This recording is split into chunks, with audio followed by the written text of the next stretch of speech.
everybody. Welcome back to Paideia today. I am Dr. Bill Friesen, and I am joined, as always, by my colleague and friend, Dr. Scott Masson, and we are returning today to the Romantics, and we have another fascinating individual who we spoke a little bit about in the previous episode, but now we're going to come to him rather directly, and I'm speaking, of course, about Samuel Taylor Coleridge. For our YouTube people, Dr. Masson is holding up a portrait of the man himself.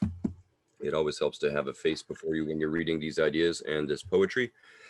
And Coleridge wrote quite a number of famous poems, but one of the most famous is entitled The Rime of the Ancient Mariner. It is continuously anthologized and reproduced in various settings and taught in university and high school classrooms across the Western world.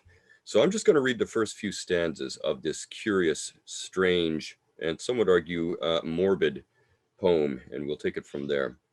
And you'll have to excuse me if I squint a little bit here, because this, again, this poem's printing was meant for younger eyes than mine. It is an ancient mariner, and he stoppeth one of three. By thy long grey beard and glittering eyes, now wherefore stoppest thou me? The bridegroom's doors are open wide, and I am next of kin. The guests are met, the feast is set, mayst hear the merry din. He holds him with his skinny hand.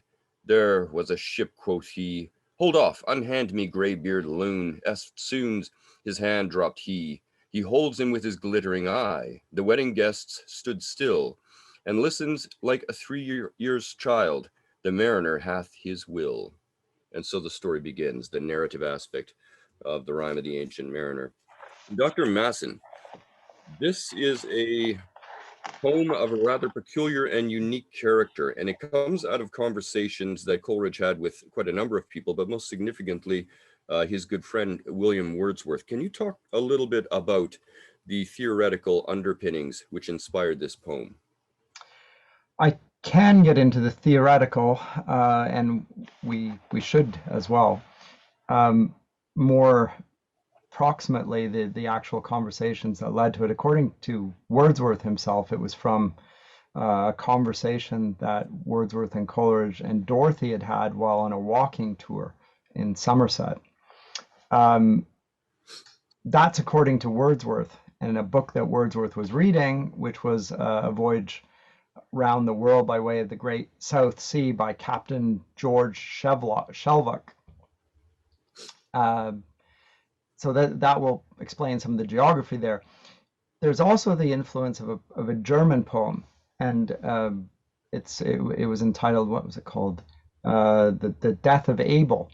And they had proposed between the two of them to write some sort of a sequel to that, which would be The Wanderings of Cain. And they proposed to do this, and they went and said, we'll do it in 3 cantos. We'll each write one, and the one of us that finishes first will write the 3rd canto. And Coleridge then sped on merrily, finished his canto very rapidly. Wordsworth wrote nothing. Came back and said, this is not my style, this is not the sort of subject matter that interests me, you do that.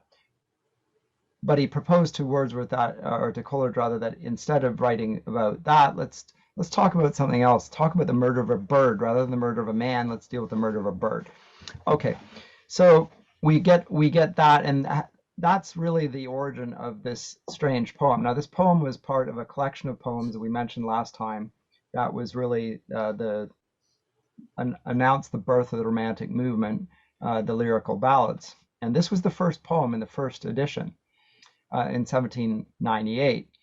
And because it's not only at the beginning but lengthy, it had a real effect on the readership, and Wordsworth seemed not to appreciate that very much. So when the 1800 edition came out, it was pushed back in the collection. That might be the beginning of what began as a very important literary friendship and sustained it for a while, and eventually led to a fallout. But he pushed it back into the volume, and with his preface, he announced that he was going to write about the poetry of nature, written in the language of real men, and the language of real life, etc. So commonplace diction, common men's language, the substance of real life. Well, that has nothing to do with Coleridge's poem. So No. obviously, if he's going to announce that in his preface, he can't have that as the first poem, so he pushes it back. Coleridge probably had his nose out of joint about that, I suspect. No, right? Yeah. Um, be that as it may, Coleridge appreciated the poem. It had a mixed reception. Wordsworth did not like it. Others loved it, and Coleridge was very interested, and he revised it over and over and over. He so it came out in the 1800 version of the Lyrical Ballads, but Coleridge published it again in significantly revised version in a collection of his own poems called Sibylline Leaves in 1817. And then it came with the gloss, which is the marginal comments there. And that in itself is a discussion point and very interesting. And he revised it again in a later edition. So it's a poem that stuck with him, and it was important to Coleridge as a writer as well. And so when we come to talk about the Biographia Literaria, Coleridge's major critical work, this poem is an important one on that front. But that's the sort of the origin of it. In his Biographia, he writes this. This is chapter 14 of it. He says this, that he and Wordsworth, when they were neighbors, were very interested in the two cardinal points of poetry, namely the power of exciting the sympathy of the reader by a faithful adherence to the truth of nature, and the power of giving the interest of novelty by the modifying colors of imagination. So those two things. Exciting sympathy and in conjunction with the truth of nature, and then modifying that. Now, those 2 points are really reflecting on what Coleridge has just given us, namely his definition of the imagination, primary and secondary. I won't say anything about that right now. Maybe we can dig into that. But he says that from that, there's for the one, and he said it didn't. He's not sure which one of them it occurred to. The incidents and agents were to be at part at least supernatural. And the excellence aimed at was interesting the affections in dramatic truth. And the second class would be the subjects of ordinary life, characters from every village and every town. Wordsworth wrote on the latter, and the Romantic movement is in general associated with the latter, the common life. And Wordsworth, with his preface, identifies it and excludes what Coleridge ends up talking about in his poems. But Coleridge himself agrees that he will write on that, and he writes 3 poems: one The Ancient Mariner, 2 The Dark Lady, and 3 Christabel, all of which contain what you described as something of the horror and the Gothic element to it. And that is a part of the Romantic movement, without a doubt. In other writers, you can see this same preoccupation with, quite frankly, scary things, Yeah. with a matter which would be contained within the idea of the death of Abel or the wanderings of Cain. It would be there, and it was very popular. Coleridge's poem with Sir Walter Scott and Lord Byron, etc. And eventually it had a very vast audience. I think it's the subject of heavy metal music to this day, but never mind. Yeah, it's an interesting point that you make here. And in my more limited experience dealing with and teaching the Romantics and reading the Romantics, when I get into conversations with other individuals about them, I find that they tend to emphasize one of these aspects or the other, but there's oftentimes not a balanced understanding. So there are those who think of the Gothic as this connects to the Romantics. And so you have, of course, following from writers like Horace Walpole and, of course, Mary Shelley. And of course, the thinking And of Anne Radcliffe. Radcliffe. Yeah, she connects the sublime to Gothic horror very significantly. Very interesting connection, by the way. And so I find oftentimes that the people with whom I'm having conversations know that side of it extremely well and are not very familiar with this other side of making the familiar strange, to coin a phrase, which Wordsworth, of course, is endeavoring to do. Because some people say these things almost seem to be at odds, when I think in the initial conception, if I'm following the conversation correctly, they saw these 2 aspects of poetry as being not in conflict, but complementary in certain senses. And if you've read your Coleridge around a little bit, you'll find that he writes quite a number of these poems here. You mentioned Christabel. That's a very significant one that strikes this kind of dark tone. If you read Kubla Khan, the fragment, again, we're dealing with the bizarre and fantastical, the woman wailing for her demon lover and all that stuff. Yeah. So this is very Coleridgean, if I can use that in an adjectival sense. Uh, Also, I run into students who have read a bit of the Romantics literary theory, particularly around the notion of spontaneity and creation. Hmm. And they elicit a degree of uneasiness with the fact that the Rime of the Ancient Mariner underwent such extensive revision. But this is actually something which is accounted for by the Romantics. They'll talk about the original conception of a poem, moment of genius, if you will, as being spontaneous, and you can't force it. You can't grind your way to it as you would with a craft or something like this. There's something organic about it. But they say almost in the same breath or the next breath that nevertheless the poem can never be polished and improved. The original concept can be improved by extensive revision. And this, of course, is what we're seeing here with Coleridge and the Rime of the Ancient Mariner. Yes, and I think that's correct, and I think the balance is actually necessary there. Having said that, that is a balance that Coleridge seems to see and Wordsworth did not. Correct. Because Wordsworth writes nothing in this vein and seems to discount it. And what I think upsets Coleridge and leads him to write his Biographia Literaria is Wordsworth's use of the word imagination and his claim to that it is exemplified by his practice of poetry, and he excludes what Coleridge ends up writing about.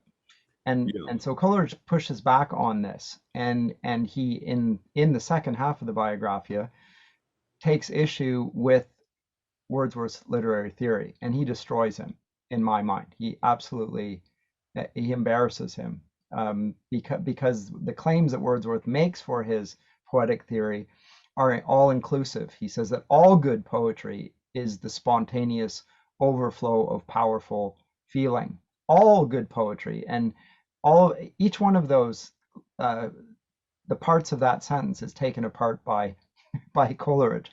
It's not all good poetry, first of all. It might be some, but it's not all.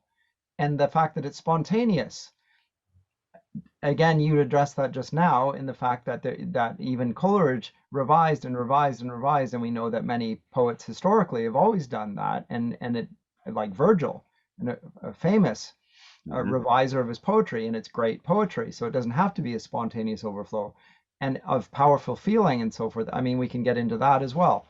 He seems to be talking about feeling as opposed to something other than feeling. So there's a too strong an emphasis on feeling, I would say, rather than the truth of nature, as Coleridge himself puts it here at the outset. Well, I'm sure that you know that Coleridge, at least, well, this is my impression, and correct me if you disagree here. My impression was always that Coleridge was more of the philosopher of Oh these, yes, there's no doubt about um, that. and that he had a gift for thinking in this way, if not always correctly. Nevertheless, it was tended to be a quite a robust a way of engaging these ideas from a more philosophical perspective. So, in some senses, writing after Wordsworth has, if you like, stuck out his neck in the preface and other places here as well. Coleridge is well placed to deal with that. But I want to come back and talk a little bit also about this notion of the imagination, because Coleridge is famous for quite a number of things. But one of the ideas that he's very famous for is this idea that you've already mentioned, this distinction between the primary and secondary imagination. Can you unpack that a little bit for our listeners? Yes, as briefly as I can. It's not a simple topic because it's really a subject of a great deal of discussion throughout the 18th century. And it is the word, the imagination, which is most strongly associated with the Romantics, having said that. And on that note, I would say that Coleridge tends to be accredited with the quintessential Romantic definition of the imagination. That's what one reads in literary guides and anthologies. And to this day, this is the romantic view of the imagination is best summarized by Samuel Taylor Coleridge, and then they quote it and so forth. But I'm not convinced by that actually is true. I'm not sure that Coleridge's definition of the imagination, as he presents it, is adhered to by his fellow romantics. I think there's something more traditional in Coleridge's definition there. insofar as, and I'll go back to the passage I quoted from 14 before getting to the definition, he says, the two cardinal points of poetry: one, the power of exciting the sympathy of the reader by a faithful adherence to the truth of nature. Begs the question of what you mean by nature, but the truth of nature. And secondly, the power of giving the interest of novelty by the modifying colors of imagination. Okay, so those two things. But one is fidelity to a truthful account of nature. So it is mimesis in that sense. I take it as. So it's the representation of reality. Well, that's a long tradition, and Coleridge puts himself in that tradition by saying that. And then the second bit is simply the modifying and the novelty. But the novelty is not an absolute novelty. It's not beginning ex nihilo, as it were. Whereas when we associate the Romantics with this idea of the imagination, we do attribute to them this absolute novelty, dispensing with the past, getting rid of any associations of authority, etc., very anti-authoritarian. I don't think Coleridge's definition can carry that freight.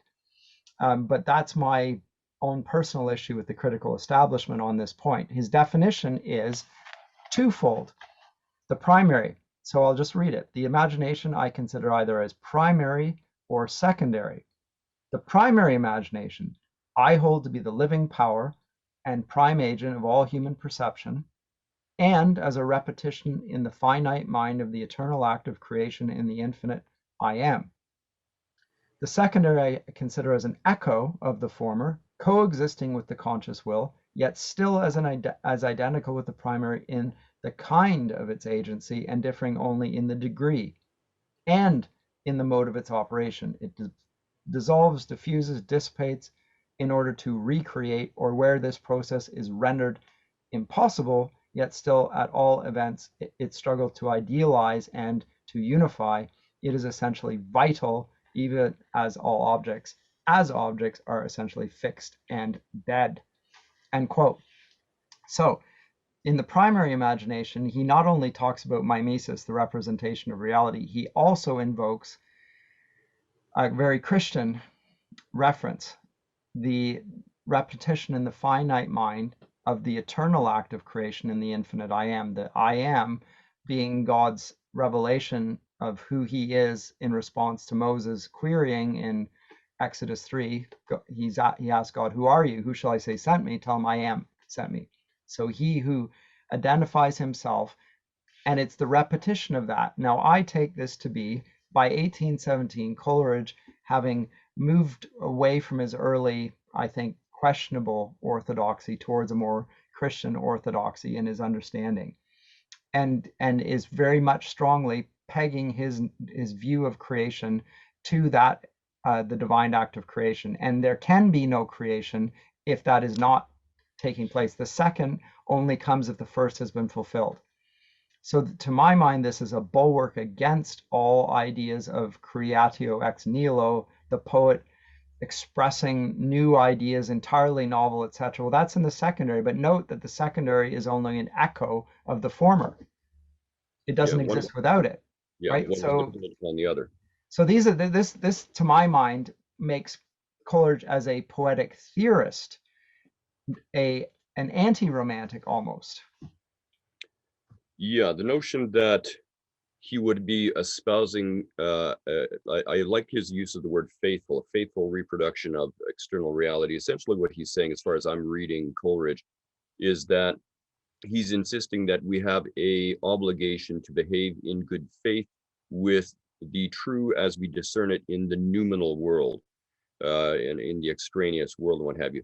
That's something that, when I articulate it that way, that's something that, again, a number of my students who are studying the Romantics, they find that a little bit shocking. They thought, it's all, as you say, creation ex nihilo for the Romantics and the imaginative process.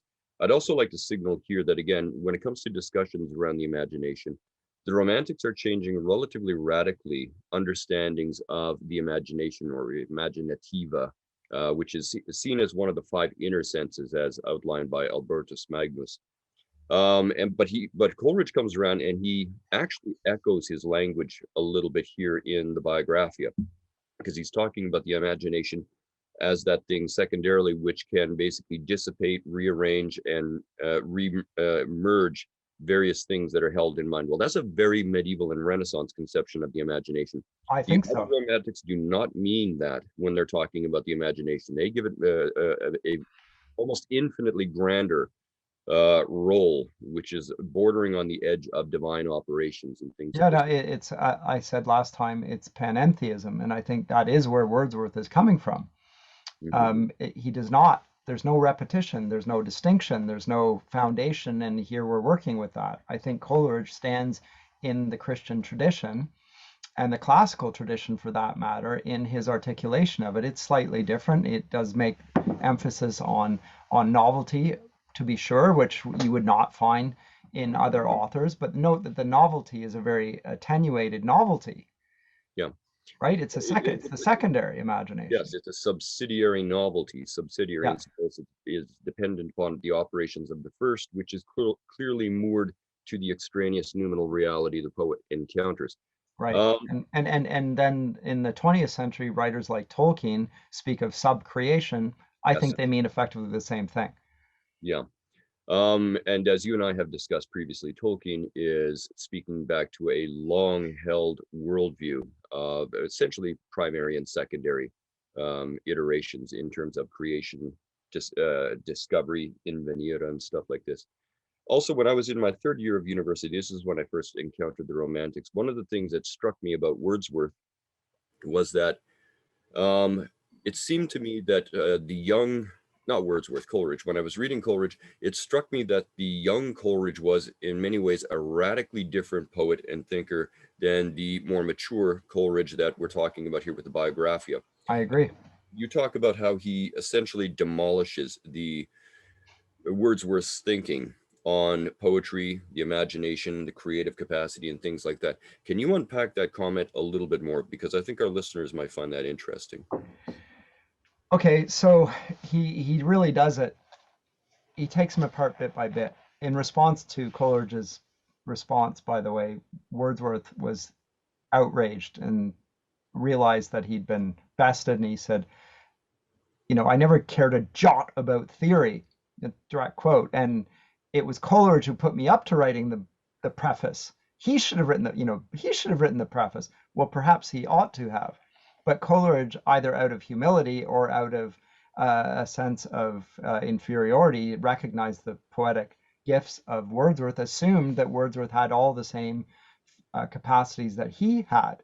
And he didn't. Wordsworth was not a great theoretician of his poetry. Having said that, the preface to Lyrical Ballads is a sort of a masterpiece of sorts, but I think it's not immune to criticism, and it is Coleridge that destroys his poetic theory. Having said that, he does say that Wordsworth is the greatest poet of their age and deserves to be ranked alongside Milton and Shakespeare. So, if your harshest critic is going to elevate you to that rank, then you actually, in some ways, owe him a great deal of praise, because it's not that he is putting his thumb on the scales here. He is trying to be as judicious as he can in his judgment. Okay, but you asked about the devastating criticism. Okay, well, he says that he understood to contend for the extension of this style, that is his style, to poetry of all kinds, and to reject as vicious and indefensible all phrases and forms of style that were not included in what he, unfortunately, I think, adopting an equivocal expression, called the language of real life. Well, what the heck does that mean? And then he talks about it in conjunction with nature. Well, what does he mean by nature? Well, later on in the Biographia, I think in chapter 17, he notes that our savages, or our missionaries, when they're encountering savages, they're his word, not mine, will talk about the forms of nature to which they are exposed, which are far grander than our rather tame English countryside, and yet they produce no great poetry of this sort. How is it that this would be so then? Coleridge attributes it to the influence of the universities and the education of the Western mind, if you will, not his phrase, but mine there, and how that learning which was in the schools was disseminated to the populace at large come the Reformation in their native tongue, and so that there are ideas and concepts that exist in the English, not only in their vocabulary, but in their whole mindset, that are not there and not part of uncivilized man. So if you want to say that Romanticism is nature poetry, take what Coleridge says there and try and square that with that. It does not square with it at all. It does not comport with it. It doesn't fit with it. There's no way of making those things fit at all. So I have maintained in writing, in my doctoral thesis at that, now in print, that he Coleridge is most decidedly anti-romantic. If romantic means what they say it means, then Coleridge is not it. And nonetheless, I think he's a great writer, and he is one of the writers of the period. And his definition of imagination is consistent and makes and holds up, but it doesn't hold for the other writers. But he destroys them. So on in relation to the language of real life, well, what language is this? He says, have you ever heard of a rustic who speaks the way Wordsworth's rustics speak? No, never, and you never will.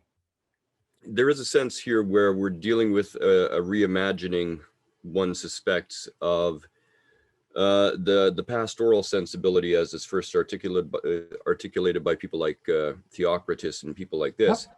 where you're being given a vision of nature, but it's through the lens of an urbane writer who is imposing all sorts of urbane sensibilities upon this picture of the idyll.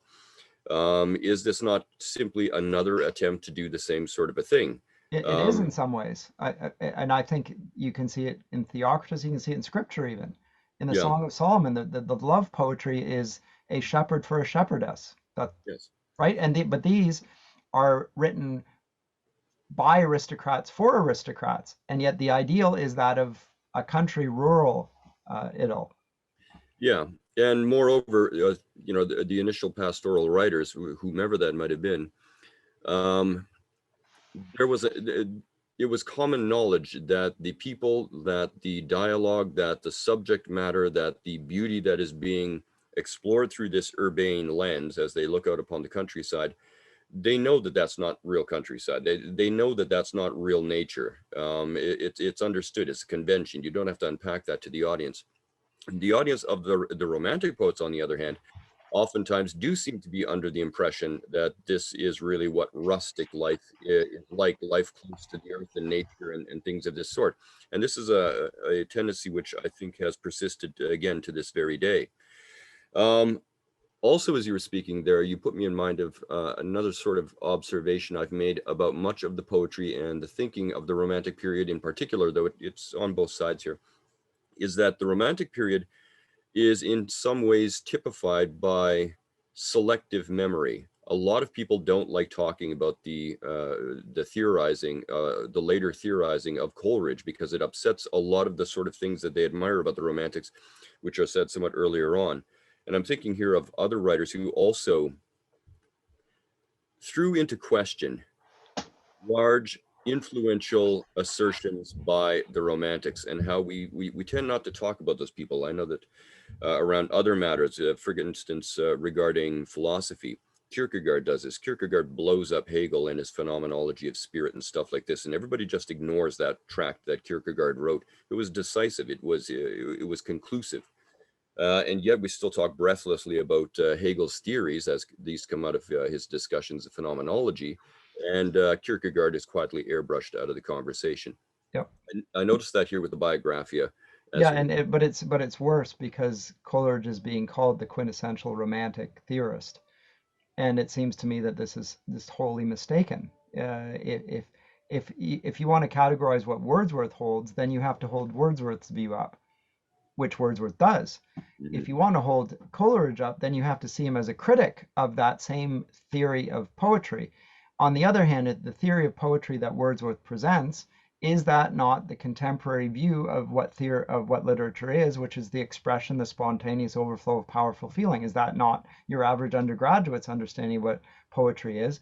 The effusion of emotion and the idea of being original. You have to be original. All of those things are connected with poetry, with creativity to this very day, but Wordsworth or Coleridge destroys that view, and it's not.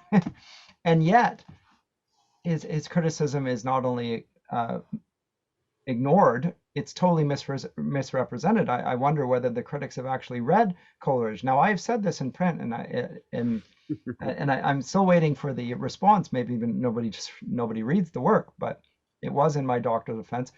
Uh, Coleridge tends to be taken as expressing the Germanic school of literature. He's just a Kantian. He's a devotee of Schelling and so forth. I think if you ignore his writing, the specific claims he makes, then you can hold that view. But you can't. But if you take his words seriously and read outside that tradition, as he did, then I don't know how you can defend that position anymore. Yeah, I was gonna, it occurred to me to ask you just before you actually said it. I was gonna say, why is it that how is it that this could have been airbrushed out of the artistic and intellectual discussion here? But you actually touched on one of the things I suspect that people simply either A, haven't read it, or B, don't understand it, or C, choose willfully not to understand what Coleridge is saying because it upsets too many their other presuppositions about the Romantics and how artistic creativity actually functions. I think it's the third of the Yeah, it might be. possibilities there. That's the most depressing of them, but you're The probably scholarly right. community is far too well read. I don't think they lack that sort of integrity. They haven't read the material. They've read it.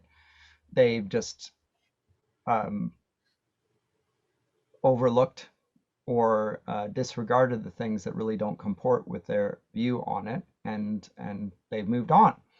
But Coleridge, by the end of his literary life, and certainly by this point, when he's publishing the Biographia, claims to be Christian, and later on the summary of his faith is there in the 39 Articles of the Anglican Church. Well, that makes him nigh on an evangelical.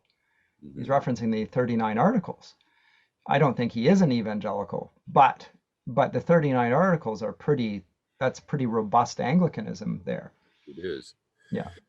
And to add a little bit of depth to this as well, Coleridge's life was not always, in many respects, easy. We talked about Oh how his gosh, no. upbringing without proper parental figures overseeing his development was perhaps a problematizing influence. But there are other things that dogged Coleridge's career. Do you want to say just a brief little bit about that? But it's not really a biographical podcast here, but it does Well, include. he had a great deal of, I mean, he had many difficulties in life. He had health concerns, and the standard way of dealing with pain in that day was through laudanum, a variation on opium, and Coleridge became addicted to that, and he never was able to kick the addiction.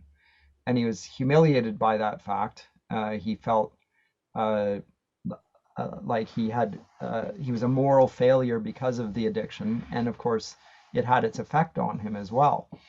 Um, but it led him to be dependent on other people, and there are allegations of plagiarism in relation to his writing, which I think there's warrant for making. Um, Whether he does that consciously or unconsciously, he had a copious memory, and he could quote at great length other writers in multiple languages as well. The Biographia is writing and it cites passages in Latin and Greek and so forth in the original language as well, but he reads in German, and he has this encyclopedic memory, and things connect with other things, and sometimes he's quoting himself from and he's not even realizing where these things come from at times. I think he's not really concerned with the standards of modern scholarship. And he dismisses that plagiarism is a large concern at any rate. What is really matters is what's true and expressing that truth, not saying giving a sourcing for every statement that's made. But I think the allegation of plagiarism certainly lands on him, and I think it's hard to defend him on that. On the other hand, I think he is a brilliant thinker. He's one of the great talkers of his age. He would fill theaters and just talk on at great length, and he would draw huge crowds because he was such a fascinating individual. I mean, he's the subject of much ridicule as well by others, but still. So yes, the combination of his addiction to laudanum, his financial challenges, which forced him to rely on others throughout his life, and the allegations of plagiarism to a lesser extent. These things bedeviled him throughout his life and led him to feel himself in some senses a failure. He did, I think, recognize that he had literary gifts, but by and large he moved away from being the great poet, which I think he was. His early writing suggests that, and satisfied himself with being the great critic of the 19th century. If Johnson was in the 18th, I think Coleridge could be considered so in the 19th. His lectures on Shakespeare, his comments on Wordsworth, even his commentary on other poetry in the Biographia Literaria, I think qualifies him as a great critic in his own right, and he was certainly regarded as such. But he moved away from being a poet to being a critic, and this is not an unusual arc that we see with some other writers out there as well. They produce much of their best work when they are in their younger years, and then they move more over to the theory as time goes on. Or the arc will go in exactly the opposite direction. They'll start very very theoretically oriented, and then shift into ever more creative endeavors as life goes on. But usually you don't find a balance in between. One of the things that struck me as you were talking here also, Scott, was this notion of memory. We've discussed this before with some of the great writers that we've encountered, and how they seem to have simply an enormous amount of information and art stored in their mind, upon which they can draw in the heat of the moment, whether that be in the process of composing an artistic work or discussing various matters of this kind here. But the danger, as you also noted, is that the wires can get crossed, the sources can get mixed up. And one of the upshots is that I think, Coleridge is in danger of plagiarizing. When I first read him, I was very fortunate because a number of professors had guided me to some strong foundations when it came to Western thinking, whether that's on art or philosophy or what have you. And I remember when I was reading particularly the Biographia, and as I was reading particularly the Biographia Literaria, it struck me with one idea after another that these ideas were not original to Coleridge. He was not acknowledging their source. These could be ideas, for instance, around, as I've already said, the imagination, or the notion of genius and the daimonic. And I think to some extent, this is just the vast memory of Coleridge getting things a little bit jumbled, particularly as this might be exacerbated by his laudanum addiction and things like this. It's not going to help with that. But as you've also noted here, his life was not a happy one. And some of the darkness that we detect, some of the Gothic that we detect in his work, and in the Rime of the Ancient Mariner in particular, had again an extraneous basis in a lot of personal lived experience, potentially, in terms of the spirit in which he writes. And in that sense, I think of Coleridge as being a little bit on the opposite side of Johnson. Johnson oftentimes is writing in calm, measured, relatively optimistic tones, while he himself is living a life of tremendous, tremendous hardship here. On the other hand, I do think some of that might be reflected in the rather Gothic nature of the work that we're looking at here. Another thing that you and I were discussing, as it were, off camera or off mic, was this notion that the Rime of the Ancient Mariner actually is seeded with, particularly in its later iterations. I have the 1815 in front of me here right now with the gloss, and I want you to say something about that too, is that there seems to be an ever more pervasive Christianity informing a lot of its plot, a lot of its expression, a lot of its imagery and things of this sort. He references ideas and notions which are clearly pointing back to scripture and things of this sort. Can you say a little bit more about that in the Rime of the Ancient Mariner itself? well, it's part of the dealing with Coleridge's poem here is the various editions of it, and this is also the case, I would say, with Wordsworth's own great poem, The Prelude. It comes forth in a two-part version, and the 1805 edition, which is probably his best, and then in a definitive 1850 version, which is seemingly more orthodox, more inclusions of the word God in it and so forth, while retaining much of the things that would contradict that in the poem, and it just doesn't seem to really work. In Coleridge's case, I think that you could argue that the later editions of the poem actually improve it and make it a more interesting poem. I certainly think so, and those that bring out anthologies also seem to produce the 1817 version from the Sibylline Leaves, or even later versions, and rather than the original one that would have come out in 1798. So they're not too preoccupied by original genius and not going to take the first fruits here and not think that an artist can improve his poem. They clearly think that he has, and I would tend to agree with them on that. In that version which we have, there is the gloss. So these are comments in the margins on this, and the purpose of the comments is unclear because it's not unequivocal, the purpose that they have. So, for example, the very beginning, we read the outset of the poem.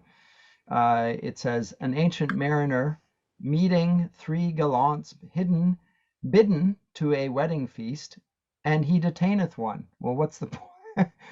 What's the point of that comment? I mean, it's stating the blindingly obvious.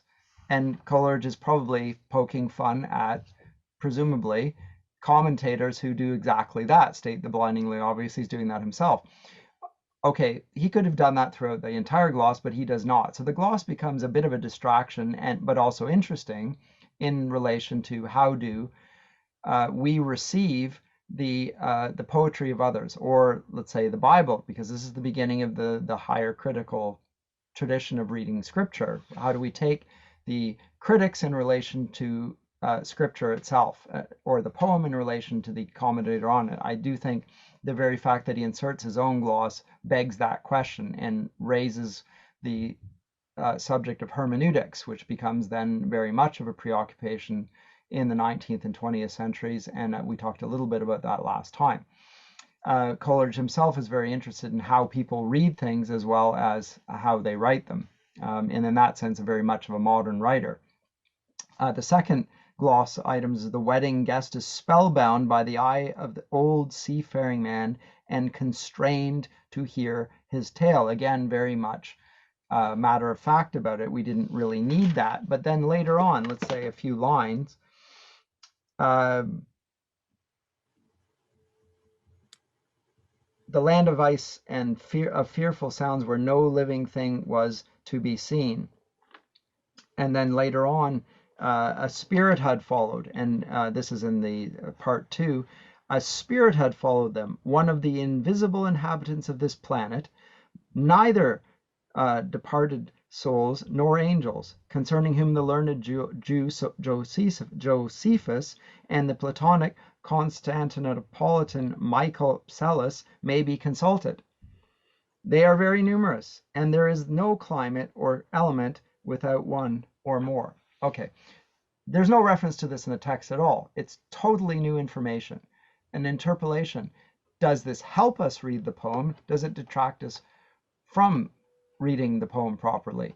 It seems to add, quite frankly, helpful information based on what he's about to say later on. Okay, so all of this changes the nature of the poem, but now it's moving away from the poem to the commentary on the poem and talking about originality.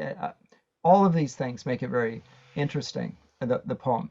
Further, though, your comment about the latent character that we discussed off camera, I see the seeds of Christianity written throughout the entire poem. So the beginning, the opening lines about the not an ancient mariner, but rather a wedding guest. Jesus' parable of a wedding guest who goes out, and the wedding guests who are invited don't want to come in, and so he goes out and compels others to come in to the bridegroom's feast, the bride and the bridegroom being God, and the wedding guest being the church, and the constraineth. Okay, so then there's also the idea of divine compulsion, predestination. All of these are very much a part of the poem, and there is very much a sense of the lack of will on the mariner's part. He is constrained to do what he is bidden to do. He cannot choose but hear. There's an element of supernatural agency throughout the entire poem. That's when he first writes it. That doesn't change between the early editions and the later editions. It's already there. Likewise, the shooting of the albatross with the crossbow, the albatross which then gets put around his neck, which almost everyone sees as a symbol of sin, and it falls off, or guilt, it falls off, the guilt's gone away, the sin's gone away, the cross, the atonement is likened, or at least brought to mind there. There are all manner of things in the poem that have origins in Christian story. Yeah, and I think as far as I can understand it here, this is not like the Christian symbolism and the Christian context that you encounter with later poets like W.B. Yeats and what have you, which are entirely sundered from their roots, and they're simply being employed in sort of a vestigial manner as an inheritance from a long dead cultural aspect.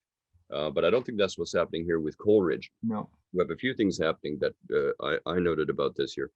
First of all, to refer back to an earlier comment here about the plagiarism and what have you, you did make a good point in that you noted that Coleridge doesn't pretend to be an intellectual. And so the machinery and apparatuses of intellectual contemplation and writing and what have you oftentimes don't show up in his work. And that's not really a strike against him. He is first and foremost, in my mind, even after the Biographia, a poet.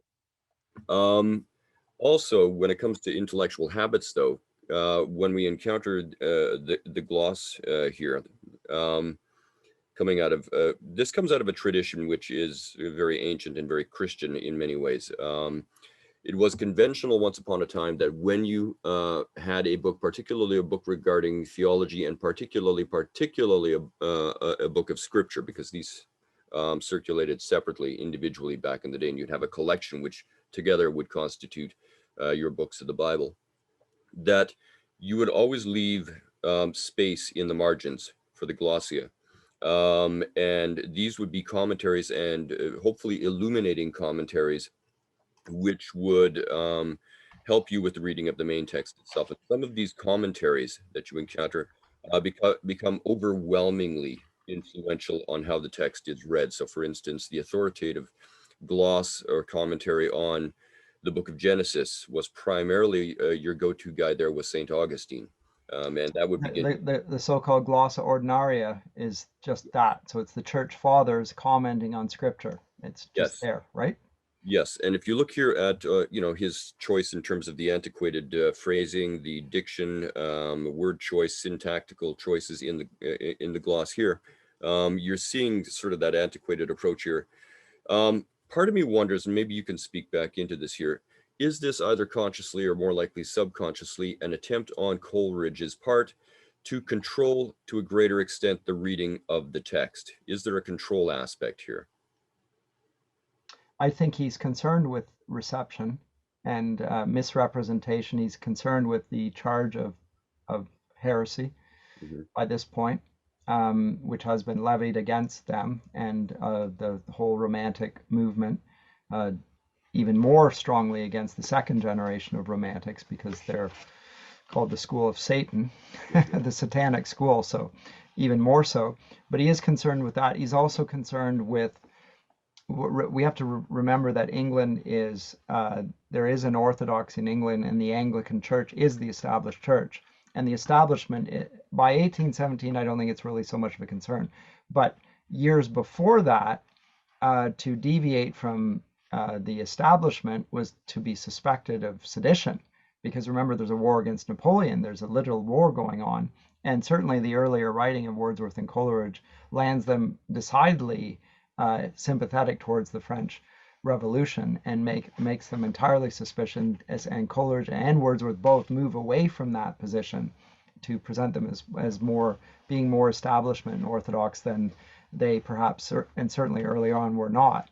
But I think Coleridge genuinely moves that way in his doctrine as well. I'm not sure the same can be said entirely of Wordsworth, Yeah. And or while at you're least less satisfactorily. Yeah, well, I always got the impression that Wordsworth, as the years go by, equivocates a little more, but I'm not sure that there's a degree of sincerity behind them like there is necessarily with Coleridge. You're right that Coleridge, as he moves towards the latter years of his life, there's almost an air of contrition that works its way into a lot of his writings, a deep sense of sort of sonorous regret over certain decisions he's made in life. Also, I think he feels he squandered his gifts because of his, again, the addiction, the situations he'd been pushed into.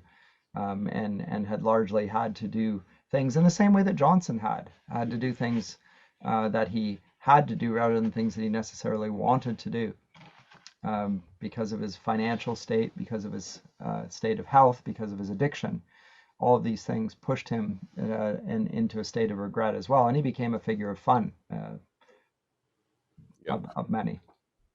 It's with Johnson, I always got the impression that one could be amazed at how much he had achieved in spite of the hardships of his life, whereas I don't think Coleridge would think about himself in the same way. I could be completely wrong here. This is largely my own subjective understanding of Coleridge, but Coleridge, there are many, many things I think that he thought he could have done and could have done greatly had circumstance been different. But alas, it was that's not necessarily You the could case. even say, Bill, and I don't know, this is just a thought, in the glossa ordinaria, which are, as I said, the ordinary glosses which contain the patristic uh, commentators, that they're part of the Bible, the Latin Bible that is produced in the schools in the 12th century, and they're used in Christian schools. They're there to help you read. This is what Augustine says on this, etc., etc. Remember, this is the age of the higher criticism is certainly there in Germany at this point, and eventually it is going to overwhelm England as well. The higher criticism in the mid 19th century. It's not there yet in this period, but I'm wondering if we could see Coleridge's use of the gloss as a critique of these new glosses and the absurdity of some. They state the blindingly obvious on the one hand, and on the other hand are delving into arcane matters like that of Michael Tsellis and so forth. And is that part of the purpose here, which takes him away from the original purpose of the poem, I would have thought, but still. Yeah, I don't know. I never read them Ah, ironically. Um, I like you, I concluded oftentimes, when I look at one of these entries here, that this is blindingly redundant. Why would you include this? This is annoying.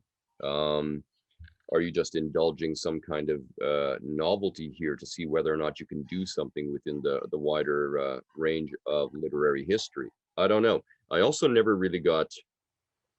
I don't know if I would ever consider Coleridge to be a particularly or overwhelmingly satirical or ironic individual. I think the Romantics, for the most part, tend to take themselves, comparatively speaking, dreadfully seriously. Whereas, of course, they're coming out of the great age of satire that went before them, where it seems like nobody could utter a sincere word in any direction. Everybody's being ironic and satirical, and it's all banter and mockery and so on. So I don't know. It's difficult for me to figure out.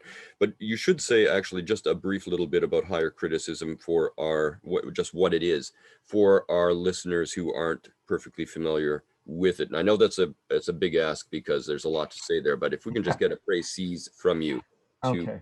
guide us a Well, bit. well, it begins in Germany, and it largely is investigating the. Uh, I believe it begins with the texts that have been received and questioning the first of all the legitimacy and accuracy of some of these texts. And that's to some degree part of the biblical tradition, but also questioning, and this is more to the point, and this is what's new, is questioning the scientific or empirical basis for the claims being made in Scripture. That will be a part of that, and then there will be an attempt to reinterpret what is being said there in light of modern science and what it states. So the higher criticism does this, and it starts to move in a far more critical direction towards vis-a-vis the claims, particularly the supernatural claims of Scripture. That becomes a part of it, and I would say that it has not gone away from it. So and the movement is so strong in Germany that a new university emerges in Berlin in the early 19th century, and it does not include a faculty of divinity at all. There's no school of theology because it's no longer considered to be a subject of knowledge. Now that's a stark move away from its understanding in the origins of the university, in which Christian theology would be at the heart of every endeavor and the centerpiece of it, or philosophy as it was uh, effectively presented in the same way, theological philosophy. Now we're excluding that from all consideration. Well, the higher criticism moves in that same sort of direction. It begins with putting God in the dock, with the idea of Christian theology. It has to be proven by other means. Well, so that's more or less the so-called higher criticism of the Bible, and it has no effect in England at this stage, I don't think. I could be wrong on that. Coleridge reads them, these higher critics, as well as authors like Immanuel Kant and so forth, and introduces them to an English-speaking audience, to much ridicule, I might add. But by 1850, German-speaking culture has overwhelmed not just England, but particularly America. Hmm. And under Carlyle and others, and such that um, the higher criticism basically pushes out all traditional understandings of scholarship and replaces it with research.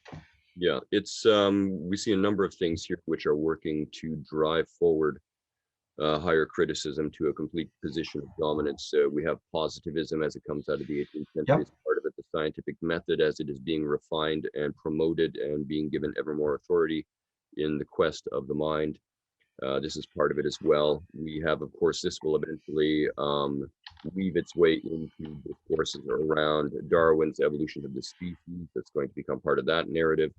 And this is also why, if our listeners will recall, when we were talking about Shakespeare's Hamlet all that time ago, we were talking about how Hamlet is studying in Wittenberg. He's studying philosophy slash theology, and we were being particularly careful about distinguishing between those two because we didn't have to be careful.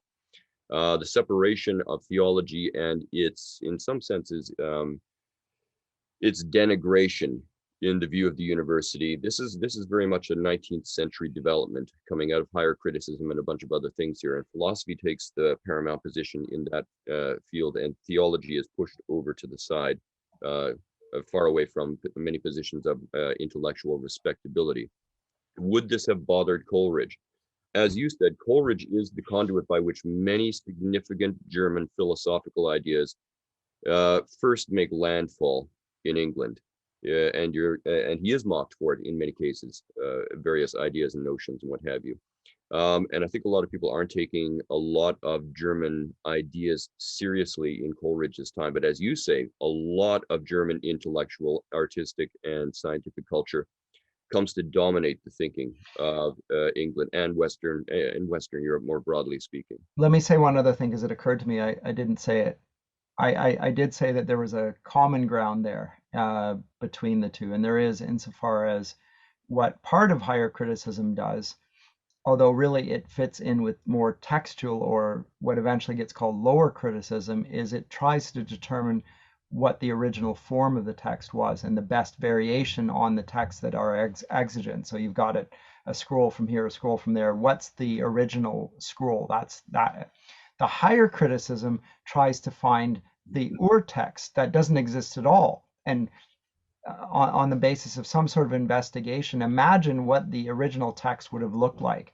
So it's the world behind the text, and so there's an exploration of the hidden sources of biblical revelation. Rather than take the word, you're looking for the spirit behind the word, and that also informs hermeneutics thereafter. The hermeneutics of Schleiermacher and the Romantic hermeneutics is the claim that we can know as well, if not better, than the author himself.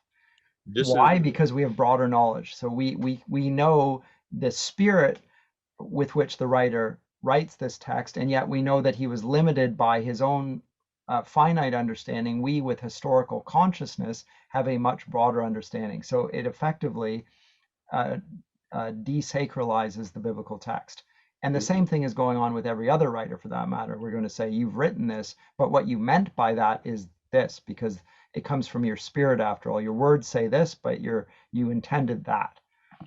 the intellectual arrogance and condescension you're describing here, because it does arise out of that kind of a spirit here. We know better than you did. Is again, when people ask me about the advance of progressivism, as we previously discussed it in the 19th century, this is one of the ways in which it concretely plays out, especially in intellectual circles. what these people are doing insofar as they're putting together, as you say, the text, they're actually availing themselves of scientific methodology that was largely pioneered by the early humanists who were recuperating all these texts from history. And they would put together something called a stemma. A stemma is going to lead you back and back. You collect all the different versions of the text. You measure certain aspects of the corruption. There are different types of corruption that can work their way into the text. And you work your way back to an authoritative critical edition. Um, and here what's happening in the 19th century This is is, what Erasmus does, for instance, right? yes, exactly. And so there is a legitimate way in which to do this. This is bound up with the sciences of paleography and codicology and things of that sort. And as a medievalist, I had become familiar with these things. Yeah. Um, but here they're taking a radical step. They're moving beyond the earliest texts entirely. And they're the spirit which informs the direction that inquiry and the product of that inquiry, their critical edition, is entirely up oftentimes to the personality and predispositions of the quote unquote scientist, the thinker who's actually undertaking this. If they're moving in a spirit of skeptical hostility and condescension, well, that's going to shape the text that they Yeah. formulate. So, Because they can't be contradicted. There is no actual text there, yeah, and right? So, we should also end in that strand of discussion on a hopeful note. Higher criticism eventually gets blown up and exposed. So take heart true. from that. It's not going to. Way is not forever. Anyway, we've moved very, very far away from the Rime of the Ancient Runner, and maybe even Coleridge to some extent. So I don't know if that's productive or if that was just a fascinating rabbit hole. I don't know. It was fascinating in some sense. We'll leave that up to our listeners to decide whether it was fascinating or productive. Um, I would say that Coleridge was a profound thinker. I did think he's not an academic, to be sure, and the standards of academia, which are now used to determine things like plagiarism, were rather differently understood in that age, for reasons that we've already articulated.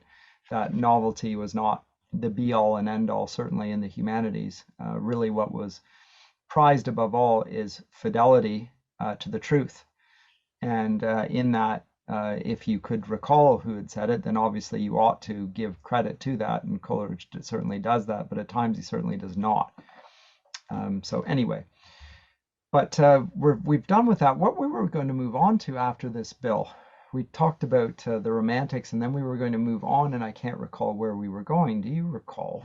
I don't recall exactly where we That's were. unfortunate. Otherwise, we had, I know we had discussed whether or not we should talk about Shelley and Byron and Blake I and think Keats. we were going to talk about Shelley's Frankenstein or Austen's Pride and Prejudice. That seems more likely to me. We can talk about either one of those to great profit. So how about we make it about Austen initially, and then we can circle back to Shelley's Frankenstein and reawaken, if you like, that discussion on the Gothic and see Okay, what shambles out of the dark mists of thought and knowledge. indeed. Okay, wonderful. So we'll conclude with that. I am Dr. Scott Masson once again with Paideia today with my learned colleague, Dr. Bill Friesen. Thanks again for listening. We'll see you next time. Excellent. Take care, everyone. Bye.